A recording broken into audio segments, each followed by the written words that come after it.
ஏற்ற காலத்திலே கர்த்தர்கள் உயர்த்தும்படி அவருடைய பலத்த கருத்துக்கள் அடங்கி இருங்க. சிங்கங்கள் என்னை சேதப்படுத்தாதபடிக்கு, அது ஏனென்றால் அவருக்கு முன்பாக நான் குற்றமற்றவனாய் காணப்பட்டேன். உன் தேவனாகிய கர்த்தர் உன்மேல் அன்பு கூர்ந்தபடியினால் உன் தேவனாகிய கர்த்தர் அந்த சாபத்தை உனக்கு ஆசீர்வாதமாக மாற பண்ணினார். ஆகையால் தேவனுக்கு கீழ்ப்படிந்தீர்கள், பிசாசுக்கு எதிர்த்து நில்லுங்கள், அப்பொழுது அவன் உங்களை விட்டு ஓடி போவான்.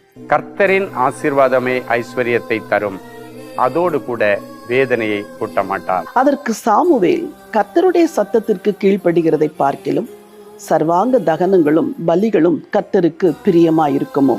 பலியை பார்க்கிலும் கீழ்ப்படிதலும் ஆட்டுக்கடாக்களின் இனத்தை பார்க்கிலும் செவி கொடுத்தலும் உத்தமம். அப்பொழுது அந்த வேலைக்காரரில் ஒருவன் பிரதியுத்தரமாக, இதோ பெத்லகேமியனாகிய ஈசாயின் குமாரன் ஒருவனை கண்டிருக்கிறேன்.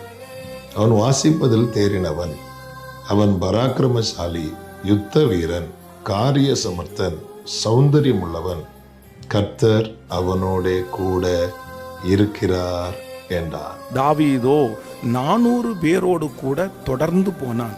200 பேர் விடாய்த்து போனபடியினால் பேசோர் ஆற்றை கடக்க மாட்டாமல் நின்று போனார்கள்.